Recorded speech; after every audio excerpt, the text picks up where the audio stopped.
महाअवतार बाबाजी एक ऐसा नाम जिसके बारे में जितना सुनो रहस्य उतना ही गहरा होता जाता है। कहा जाता है कि वह हिमालय में आज भी मौजूद हैं। कहा जाता है कि उनकी उम्र सामान्य इंसानों जैसी नहीं है और ये भी दावा किया जाता है उन्होंने योग की एक प्राचीन परंपरा को दोबारा दुनिया के सामने लाने में महत्वपूर्ण भूमिका निभाई है। लेकिन सवाल है इन सभी दावों में सच कितना है। आज जानते हैं इस वीडियो में महाअवतार बाबाजी से जुड़े 7 बड़े दावों के पीछे की कहानी क्या है। 7 बड़े दावों की कहानी। पहला दावा, बाबाजी अमर है। कई आध्यात्मिक परंपराओं और भक्तों के अनुसार बाबाजी ने सामान्य मृत्यु को पार कर लिया है और वे आज भी शरीर सहित जीवित हैं। लेकिन यहाँ एक बात समझना जरूरी है, बाबाजी के अमर होने का कोई स्वतंत्र वैज्ञानिक प्रमाण उपलब्ध नहीं है। ये मुख्य रूप से आध्यात्मिक परंपरा और शिष्यों के अनुभवों पर आधारित विश्वास है। अब बात करते हैं दूसरे दावे की। दूसरा दावा है बाबाजी की उम्र सैकड़ों साल है, जो कि आपने भी बहुत सारी रील्स और यूट्यूब वीडियोस में सुना होगा। उनकी उम्र को लेकर अलग अलग कहानियां मिलती हैं।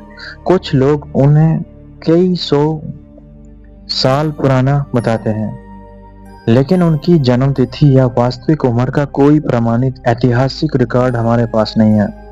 इसलिए उनकी उम्र को निश्चित संख्या में बताना सही नहीं होगा।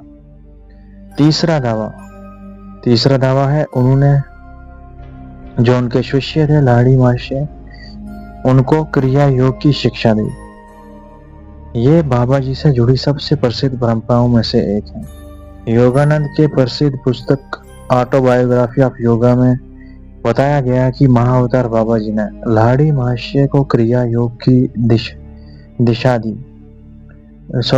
दी और उन्हें इसे आगे योग्य लोगों तक पहुंचाने का आदेश दिया। यही कहानी बाबाजी की आधुनिक लोकप्रियता का एक बड़ा आधार भी बनी हुई है। चौथा दावा, बाबाजी आज भी हिमालय में रहते हैं। भक्तों के अनुसार उनका निवास हिमालय के किसी गुप्त स्थान पर है, लेकिन उस स्थान की कोई ऐसी प्रमाणित पहचान नहीं है जिसे इतिहास या विज्ञान निश्चित रूप से स्वीकार करता हो। इसलिए इसे आध्यात्मिक मान्यता कहना ज्यादा सही है, स्थापित तथ्य नहीं। पांचवा दावा है बाबाजी आज भी चुने हुए लोगों को दर्शन देते हैं। ये बात भी आपने बहुत सी वीडियोस में सुनी होगी। तो कई साधकों और आध्यात्मिक गुरुओं ने बाबाजी के दर्शन या अनुभवों का दावा किया, लेकिन इन व्यक्तिगत अनुभवों को स्वतंत्र रूप से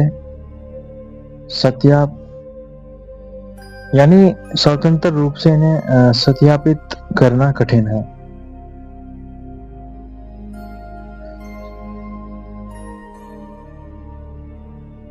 इसका मतलब ये नहीं कि अनुभव झूठे ही हैं, बल्कि इतना कि उनके पीछे कोई वास्तविकता को वैज्ञानिक तरीके से साबित करना संभव नहीं हुआ है।